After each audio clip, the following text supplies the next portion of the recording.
Who would have guessed a seemingly harmless homeowners association could strike at the heart of my family? If they thought they could get away with poisoning Gran's water, they clearly never met me.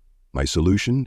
Simple. Buy the water rights and pull the plug. Let me take you back to how it all began, before my defiance turned into a full-scale revolution that shook our entire community forever. Before we dive in, drop a comment below telling me which city you're tuning in from. Then get ready, because this story is more shocking than you'd expect. Gran had always been the soul of our family, a gentle spirit who believed in helping neighbors and planting lilacs on every corner. We lived on the outskirts of a gated community, and she refused to join the HOA, thinking it was pointless bureaucracy. She preferred independence. But the HOA had different plans. They insisted every house hook into their centralized system. Fines started piling up. Gran held her ground. I stepped in, vowing to protect her right to privacy. At first, it was all letters and warnings. Nobody guessed it would escalate into something dangerous. Until that brown water appeared. At first, everyone assumed it was rust or pipe issue, but Gran fell ill that same week, complaining of severe stomach pain. When we tested the water, we found toxic levels of chemicals no ordinary household system should contain. It seemed someone tampered with her supply. I felt fury pounding in my chest as soon as the lab results confirmed our worst fears. Who would dare do this? The HOA board's smug faces came to mind. I wanted proof, though. Without evidence, it was just suspicion. So I started to investigate, determined to unearth the truth at any cost. My first move was to visit the HOA office under the pretense of clarifying Gran's standing. The receptionist acted cagey, refusing to let me see any records without a written request. Still, I noticed a half-open door leading to a locked filing cabinet labeled Water Infrastructure. My instincts prickled. Later that night, I combed through old newspapers, searching for any reference to the community's water contracts. Turned out, the HOA had once brokered a deal with a private water company that specialized in bulk distribution. If anything shady was happening, I suspected it might be directly linked to that arrangement. I decided to question neighbors. Most were indifferent or too afraid to talk. A single father down the street admitted he'd once noticed suspicious fluids leaking near his outdoor spigot. Another woman recalled unauthorized workers inspecting her meter at odd hours. They both whispered about intimidation tactics, random fines, threats of property liens. It painted a disturbing picture. Meanwhile, Gran's health worsened. The doctors managed to stabilize her, but I couldn't ignore the possibility of permanent harm. My determination skyrocketed. The deeper I dug, the more convinced I became that the HOA was orchestrating truly something sinister behind closed doors. One evening, I received a mysterious phone call. The voice warned me to stop snooping around if I valued Gran's life. Anger flared inside me, but I also felt fear. They knew I was onto them. I switched strategies, deciding to gather solid proof covertly. Under the cover of darkness, I snuck into the HOA's utility shed. Inside, I discovered canisters labeled with chemical compounds used to control algae blooms in industrial reservoirs. These weren't standard residential treatments. My heart hammered. This was the smoking gun. I carefully took pictures, ensuring I had evidence that could fully expose their secret. I planned to confront the HOA publicly, but reasoned they'd deny everything without a smoking gun linking them to poisoning Gran. My friend, a local news blogger, agreed to help break the story if I had undeniable proof. That put me on a direct mission: match the chemicals from the shed to the toxins in Gran's water. Gran's doctor let me take another sample of her contaminated water. I paid for a specialized lab test, hoping the results would seal the HOA's fate. Meanwhile, rumors swirled in the neighborhood. People suspected something was wrong, but nobody dared challenge the board. With the lab results pending, I turned to an unlikely ally, a retired environmental specialist named Harold, who lived 3 blocks away. He'd worked for decades on water quality for various municipalities. When I showed him photos of the canisters, he recognized them immediately. According to him, those chemicals were never meant for small-scale use. "This is overkill," he muttered, shaking his head. The presence of such industrial substances in a residential setting reinforced my belief that this was no accident. Harold advised me to keep my evidence safe and be patient until the lab data confirmed a direct match. Days dragged by. Every morning I'd call the lab, hoping for final numbers. Gran was still hospitalized, recovering slowly. She was a proud woman who kept asking me not to worry, but I knew better. The water crisis wasn't just a family issue, it was turning into a community scandal. I wrote a detailed memo explaining the suspicious chemicals, the intimidation, and the potential link to Gran's poisoning. I prepared to send it to the state's environmental agency, but I needed that lab report first. Late one evening, the phone finally rang, and the lab technician sounded disturbed by the findings. He confirmed the water sample contained dangerously high levels of compounds used to treat large-scale algae blooms, consistent with the canisters found in the HOA shed. I exhaled, relief mingling with fury. There was no longer any doubt. This was deliberate contamination, and if they'd targeted Gran, who else had been affected? The next step was to confront the HOA board during their monthly meeting. My blogger friend agreed to come, camera in hand, ready to document everything. Before that, I filed an official complaint with local authorities. If things went as planned, the HOA wouldn't see the ambush coming. On the night of the board meeting, tensions simmered in the air. Residents crowded the small community hall, complaining about unexplained water discolorations and health issues. The board members sat stiffly at a long table. Their president, a sharp-faced woman named Miranda, rapped her gavel and demanded order. Just as she tried to rush through an agenda item about landscaping fees, I stood up. "We need to talk about the water supply," I announced. My friend's camera recorded every second. Nervous whispers rippled through the audience. Miranda's eyes narrowed. This was exactly the confrontation she'd hoped to avoid. I revealed the photos of the chemical canisters, followed by the lab results linking them to Gran's tainted water. Gasps echoed across the room. Miranda tried to dismiss my evidence as circumstantial. Then Harold stepped in, explaining that ordinary maintenance supplies wouldn't match those industrial-grade compounds. "This goes beyond routine water treatment," he insisted. Miranda's bravado faltered. Another board member, looking pale, whispered something to her. Before she could gather herself, a local police officer arrived, responding to my earlier complaint. Everything was lining up. The mood shifted from curiosity to alarm. Residents demanded answers, and the board looked cornered. Miranda tried one last tactic, blaming an overzealous maintenance contractor. She claimed the HOA had no knowledge of illegal water treatments, but as more neighbors spoke up about odd occurrences, that excuse rang hollow. People described seeing unmarked trucks late at night. They described bills that spiked without explanation. Each story pointed to a pattern of coercion and secrecy.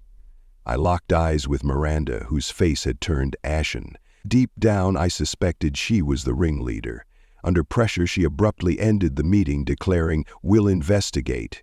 It sounded flimsy.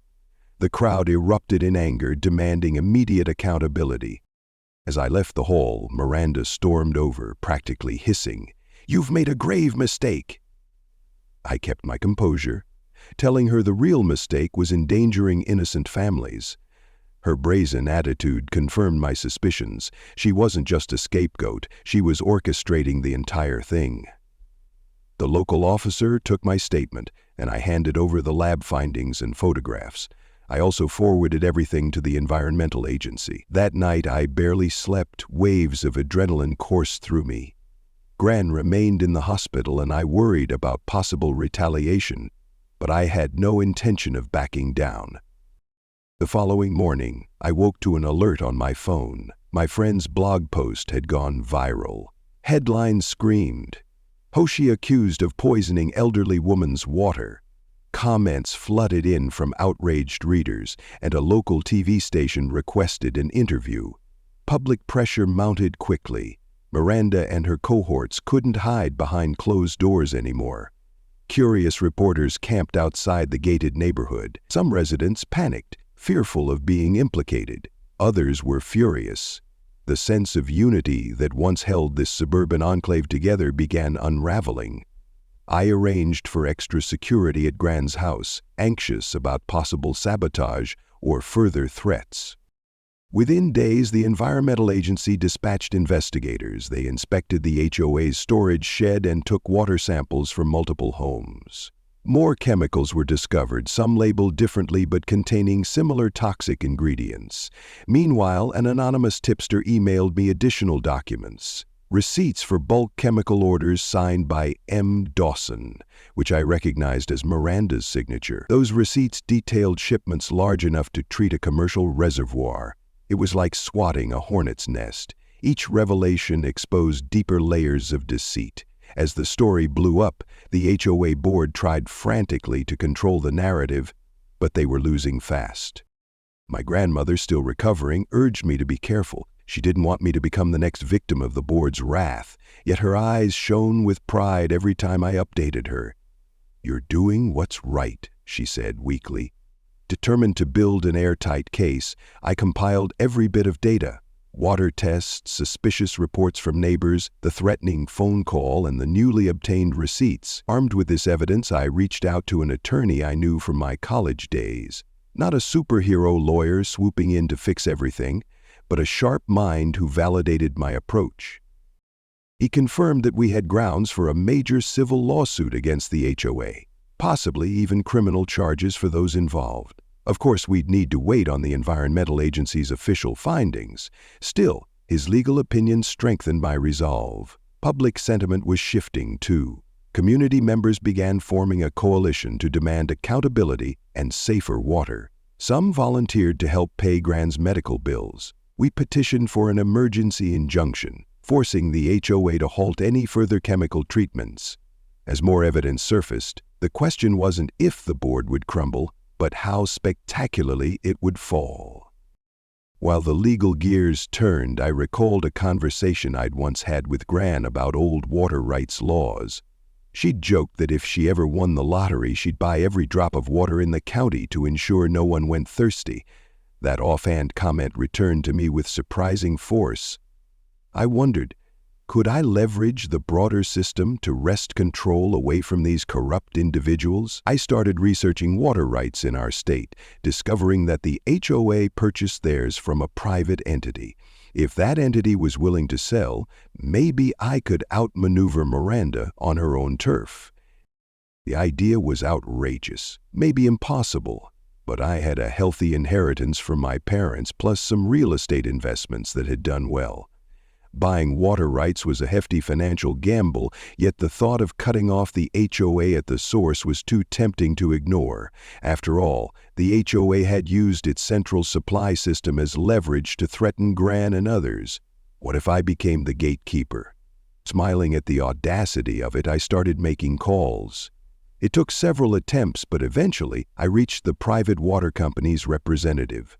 I asked whether their rights were negotiable.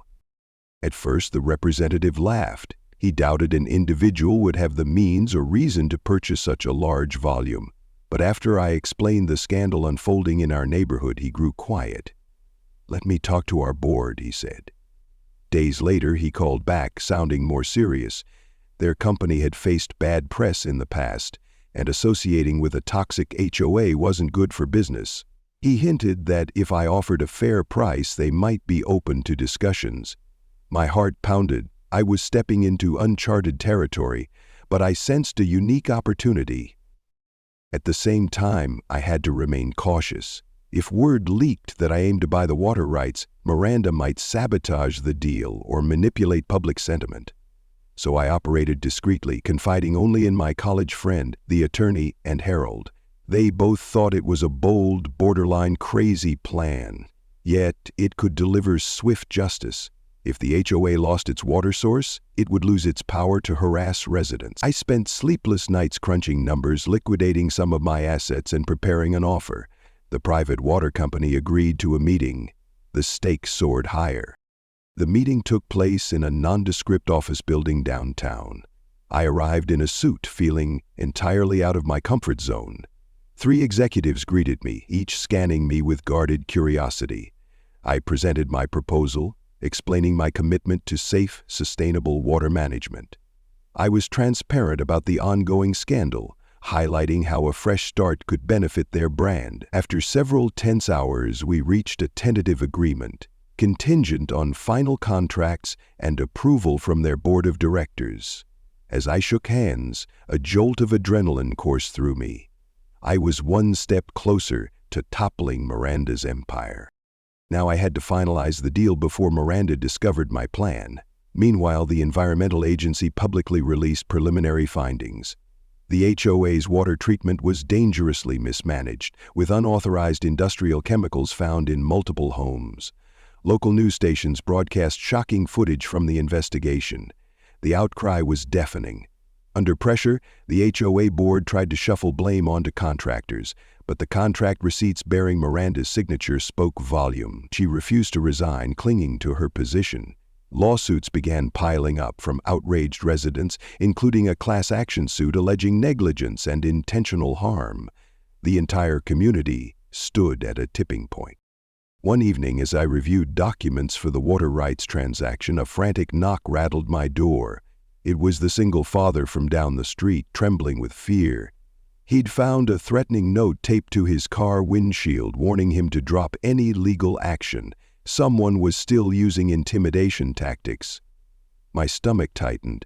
This was likely Miranda's last-ditch strategy to silence dissent. I called the police, who took a report, but I wasn't sure how much they'd really do. The father thanked me for listening, tears in his eyes. "We're counting on you," he whispered. The gravity of the situation sank in. Buying water rights wasn't just about punishing the HOA, it was also about protecting my neighbors from further harm. If I gained control, I could enforce fair distribution, safer treatments, and end the toxic nonsense that nearly killed Gran. Still, I worried about the moral implications of holding such power. Harold reminded me that oversight was crucial. If I succeeded, I'd need a transparent system to prevent abuses. He offered to serve on a community advisory board, along with other volunteers, to ensure accountability. Relieved, I embraced this vision of shared responsibility. Finally, the day came for me to sign the purchase agreement with the private water company. I'd liquidated a chunk of my investments and secured a short-term loan. Nervous energy coursed through me as I entered that same downtown office. After reviewing the documents carefully and verifying the final numbers, I signed on the dotted line. A wave of disbelief washed over me.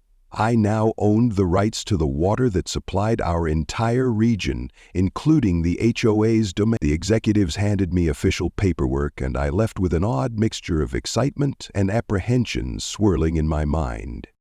Meanwhile, Miranda was busy spinning her own narrative. She appeared on a local radio show, claiming that the chemical fiasco was a smear campaign orchestrated by disgruntled residents. She painted herself as a victim, ignoring the receipts and lab reports. But the public wasn't buying it anymore. The class action lawsuit gained momentum, and more families stepped forward with stories of illness and property damage. My blogger friend exposed Miranda's radio interview, dissecting every lie in a scathing editorial. Public sympathy shifted firmly to the victims. By the time I returned home, I felt certain her downfall was imminent. Once the water rights transfer was official, I drafted letters to the HOA, informing them that their current water contract was terminated. Effective immediately, they no longer had permission to draw from the supply. Of course, I included a clause allowing individuals to sign up for water service independently at a fair rate, ensuring no one innocent would go without water. But the HOA board itself would be cut off if they tried to operate under their existing agreement. When those letters hit their mailboxes, chaos ensued. Furious phone calls flooded my voicemail. Miranda reportedly lost her composure. The final blow came when local law enforcement, backed by the environmental agency, raided the HOA office. They seized computers, records, and more chemical stockpiles. Miranda and 2 other board members were detained for questioning. As this unfolded, the neighborhood erupted in a swirl of relief and confusion. Without the board's control, residents wondered who would manage community affairs.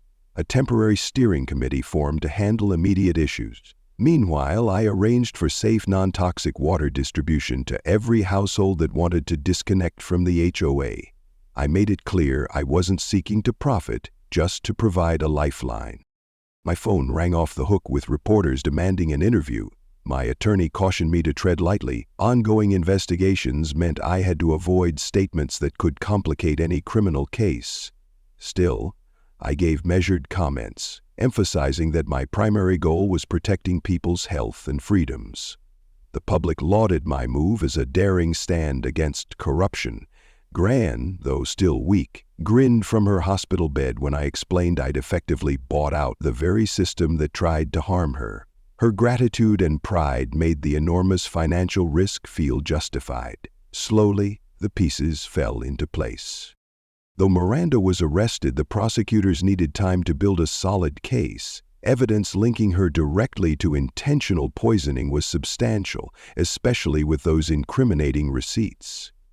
Various legal experts predicted charges like conspiracy, reckless endangerment, and possibly more. Meanwhile, the class action civil suit progressed. I had no intention of claiming any settlement for myself. Gran's recovery was my priority.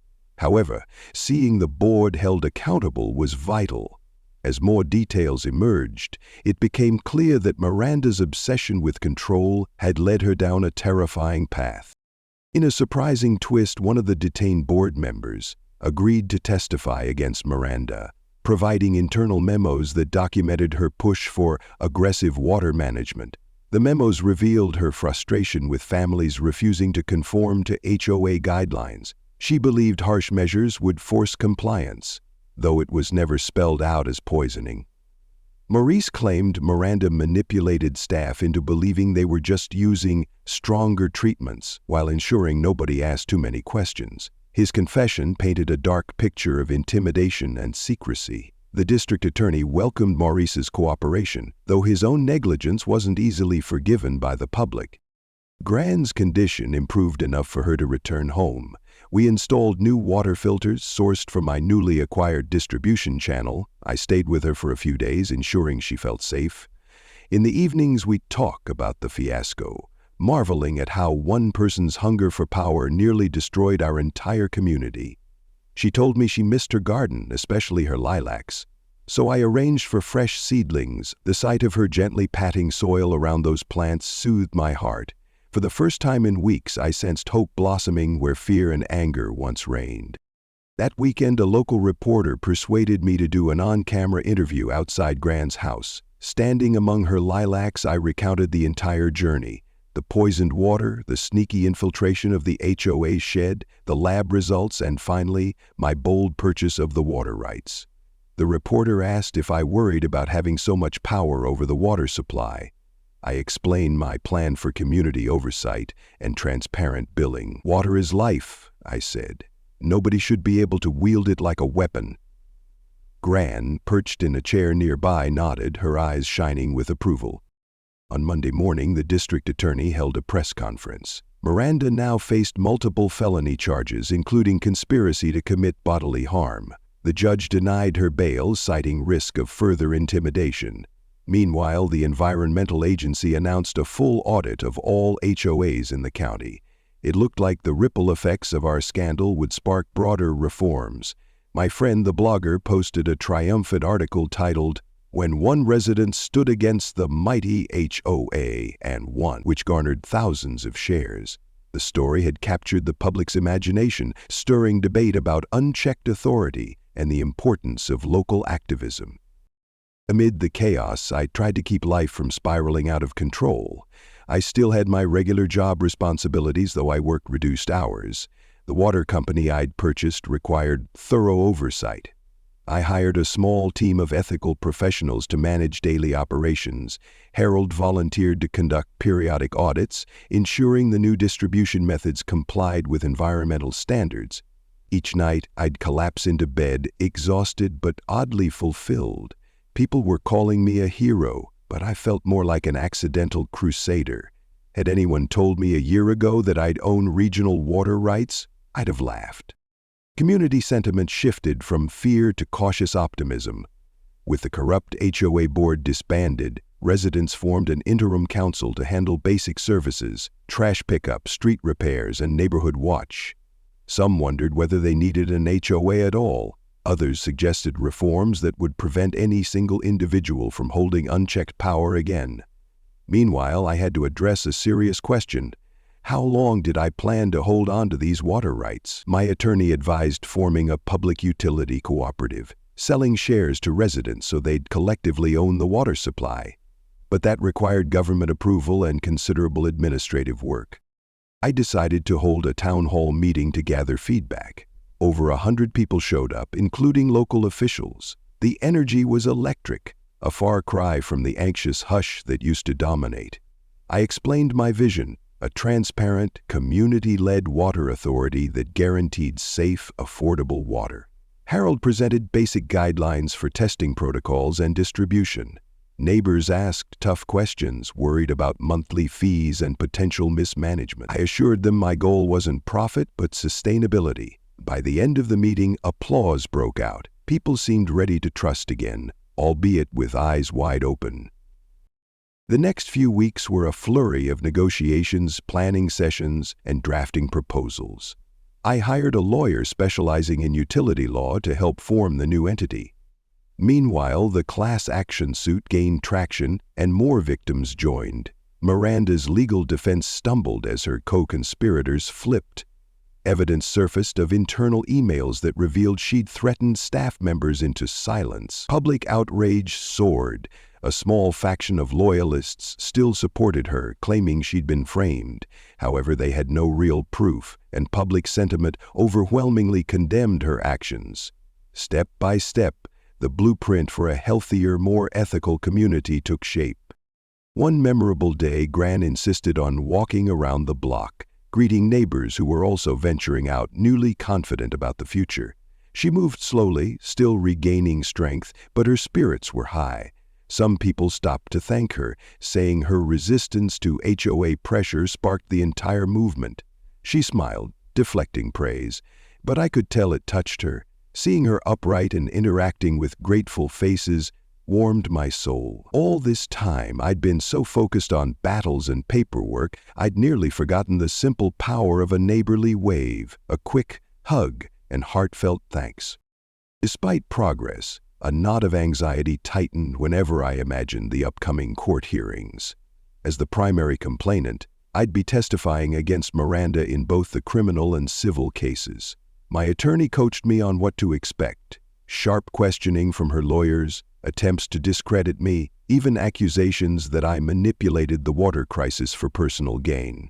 We prepared meticulously, reviewing every piece of evidence. The day I finally walked into the courtroom, I felt a strange mix of confidence and dread. Miranda sat at the defendant's table, her face unreadable. This was the moment we'd all been anticipating. On the stand, I recounted the timeline, Gran's water turning brown, the lab tests, the intimidation calls, sneaking into the HOA shed and discovering those chemicals. I presented photographs, lab reports, and documented testimonies from neighbors.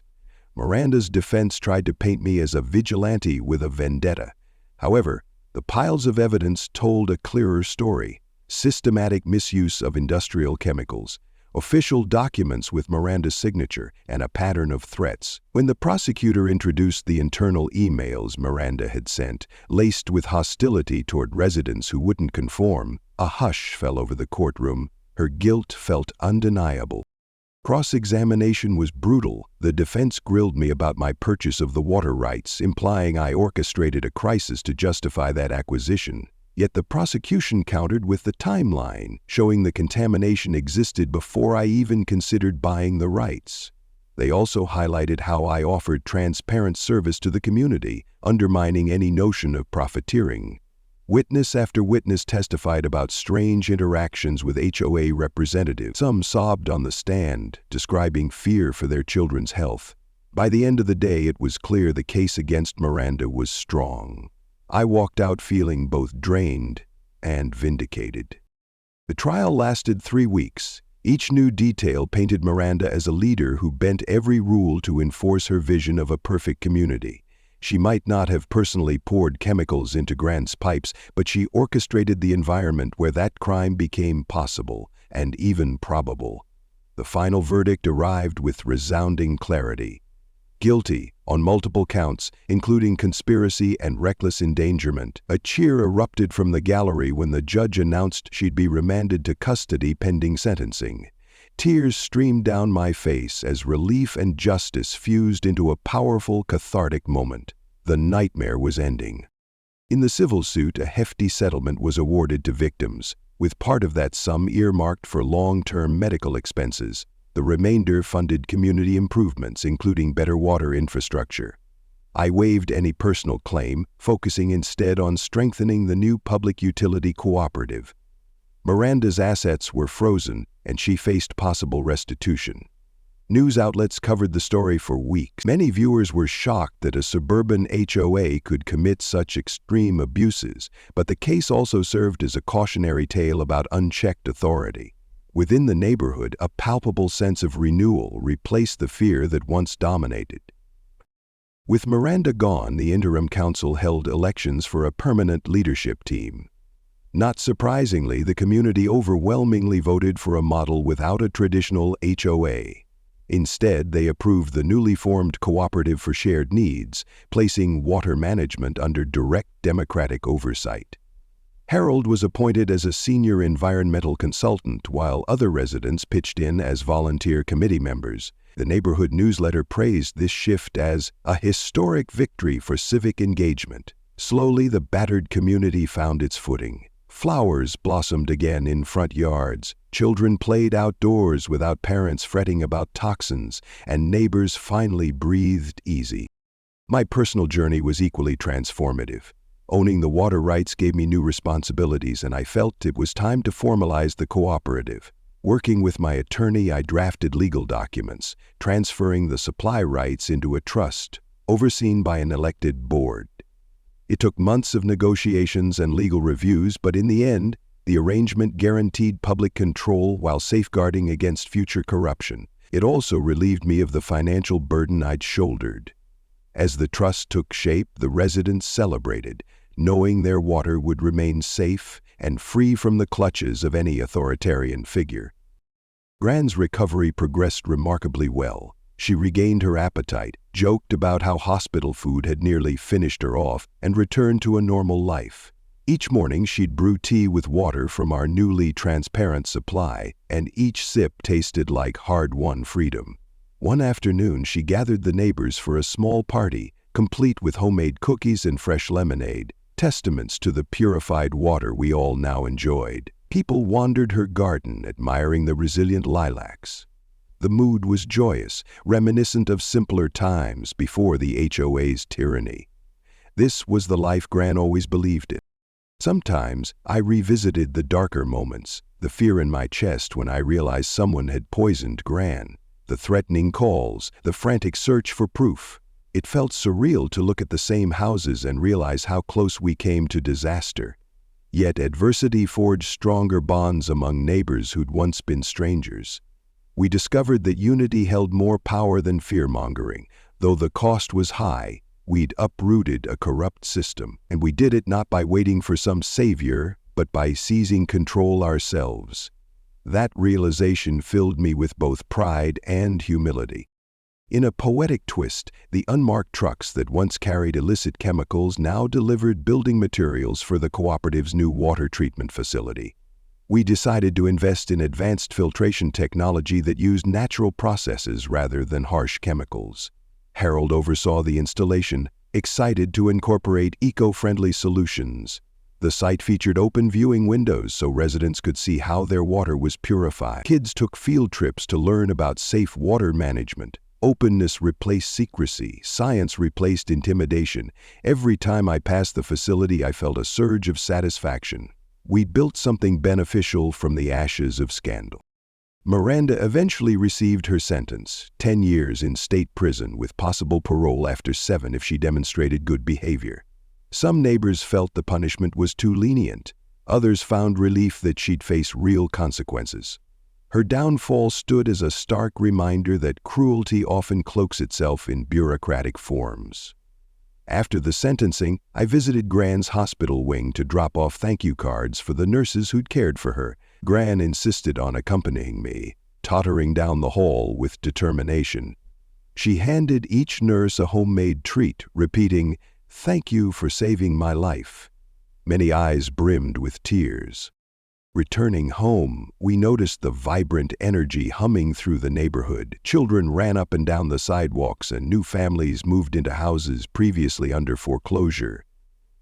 The stigma that once plagued the area had started to dissolve, replaced by a reputation for resilience and strong community values. My blogger friend joked that we'd become a model for grassroots activism. The local newspaper wrote editorials praising the new cooperative structure, forecasting it might inspire changes across the state. Meanwhile, philanthropic organizations reached out, interested in partnering for future water initiatives. Our once quiet suburb was suddenly on the map. At Gran's urging, we organized a block party to commemorate the official launch of the Public Utility Trust. Food trucks, live music, and craft stalls lined the streets. People mingled freely, clinking glasses of clear, safe water as though it were champagne. The air felt warm and inviting, far from the tension that gripped us just months earlier. Harold gave a short speech, emphasizing that civic duty never ends. We must remain vigilant to keep our community thriving. I followed with a few words of gratitude to everyone who helped. The crowd erupted in cheers, hugging one another with genuine affection. At sunset, Gran and I retreated to her front porch. She sipped tea and looked content. "Remember," she began softly, "they tried to break our spirits by attacking what we need most, water. But they forgot that people protect what they love." Her words struck me deeply. It dawned on me that water wasn't just a resource, it symbolized life, freedom, and unity. In trying to control it, Miranda had unleashed a wave of resistance she never anticipated. Gran patted my hand, smiling gently. "You fought hard for all of us, dear, and you reminded me just how strong family is." Time passed. Legal battles concluded, construction advanced, and the cooperative fully took over distribution duties. I found myself with new free time. No more late-night stakeouts or frantic phone calls with lab technicians. I returned to my job, scaling back the hours I'd missed. On weekends, I'd sometimes help Harold with water testing demonstrations. The tension that once weighed on the neighborhood lifted, replaced by a spirit of cooperation. A sense of pride swelled in me each time a child filled a cup from the tap without worry. We'd defended something pure and vital, and we emerged stronger. Flashbacks haunted me occasionally. Miranda's furious glare at the board meeting, the sickening dread when Gran first fell ill. But I also recalled the triumphant moments, the revelations in the shed, the swirl of relief upon receiving lab results, the solidarity of neighbors rallying against injustice. In quiet reflection, I realized how drastically my life had changed. What began as a personal quest to protect Gran became a catalyst for transforming an entire community. I'd discovered a reservoir of courage within myself. Gran reminded me that people often reveal their true colors under pressure. Indeed, both heroes and villains had emerged. Our community's transformation caught the attention of a regional TV network. They filmed a short documentary on the war for water, interviewing me, Harold, residents who suffered from contaminated supplies, and even local officials who admitted they'd overlooked the HOA's antics for too long. The segment ended with footage of our brand-new filtration facility shining as a beacon of hope. After it aired, messages poured in from viewers nationwide asking how they could implement similar cooperative models. My blogger friend quipped that I'd become the accidental face of water justice. I didn't relish the spotlight, but the cause was worthy. One day, I was pulled aside by a wide-eyed teenager in the neighborhood. She thanked me shyly, saying she'd done a school project on our water saga. She handed me a hand-drawn picture of a water droplet shaped like a heart. "This is for your grandmother," she whispered, smiling. Touched, I gave her a quick hug. Reflecting on this small exchange, I realized just how many lives our fight had touched. How far the lessons might spread. People recognize the importance of standing up for what's right, even when you feel alone. The smallest act of resistance can spark change. As winter approached, Crisp air swept through the streets, and Gran wore her favorite knitted shawl. She'd taken up watercolor painting to pass time indoors. Her first piece depicted a clear glass of water against a sunrise sky. When I asked about it, she said, "It represents hope, renewal, and the start of a new day." The painting captured her spirit perfectly. Every brushstroke reminded me of the journey we'd taken to secure this simple, life-sustaining substance. Seeing her healthy and smiling, I couldn't help but feel gratitude, not just for her recovery, but for the unity we'd built. Eventually, the day came when I signed the final documents transferring operational authority to the community-led trust. My attorney and herald stood beside me, along with a few new board members.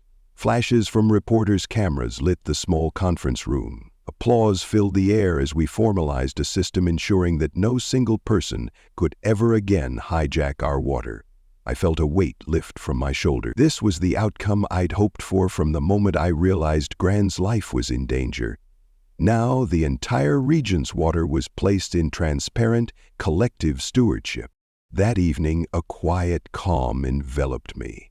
The vendetta, the legal tangles, the undercover missions, they all seemed like a distant nightmare. Gran dozed peacefully by the fireplace, a half-finished book on her lap. The crackling flames reminded me that life's greatest battles often begin in the most mundane moments. A strange discoloration in tap water, a suspicious letter, a vow to protect someone you love. We never ask to become crusaders, but sometimes fate appoints you to stand up when nobody else will. I sat beside her, thankful that we'd emerged from the tempest with both dignity and hope. In the following weeks, final bits of housekeeping wrapped up. The cooperative established monthly public meetings, and I was given an honorary seat on its board, though I insisted my role remain advisory. Harold led educational workshops on eco-friendly water management. Children played beside newly installed community gardens, and families felt confident washing produce straight from the tap. The sense of normalcy we'd reclaimed seemed miraculous. Whenever passing by the old HOA office, now converted into a community resource center, I'd remember how close we came to a bleak ending. Instead, we forged a future rooted in cooperation, trust, and mutual respect. That, dear friends, is how an HOA tried poisoning my grandmother's water, and how I responded by buying their water rights and cutting them off. Our story offers a simple truth. When we protect what's precious, we protect each other. Power thrives in silence, so speak up. Greed crumbles under unity, so stand together. And love, especially for family, conquers any threat. May our victory inspire you to fight for what matters most.